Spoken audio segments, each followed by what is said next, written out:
Aktibo ti Baguio City Police Office ang makipaspasat iti manarima ng Brigada Eskwela ti Department of Education.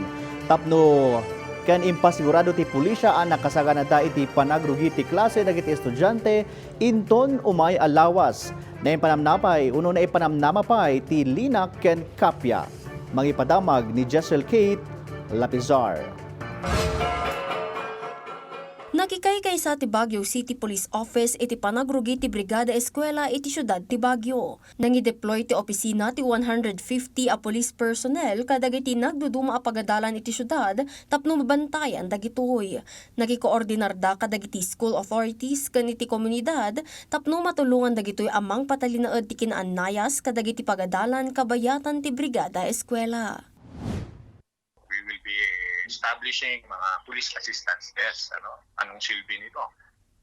Para kung may mga tanong, impormasyon, kailangan ng mga mag-aaral o kaya mga magulang, pwede namin masagot. Malaksid iti data, mabantayan matla ang dagiti kalsada nga asidag ti pagadalan tapno maipasigurado ti naannayas agunay ti trapiko. Innayon na pay ang nakisarita da kadagiti pagadalan ang mairaman ti BCPO kadagiti aktibidad da para iti seguridad.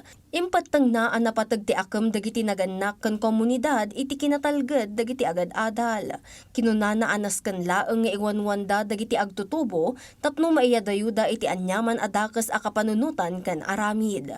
Impasigurado namat ang matutukan matlaeng ti umuna nga aldaw ti klase inton June 8. Hangad namin ang isang ligtas, maayos at matanggumpay na taong panuruan, maging kagaya ng sinabi natin kanina, maging disiplinado sila, responsable at laging unahin ang kanilang kaligtasan. Jezreel Kate Lapizar para iti Pambansang TV, iti Baro, Pilipinas.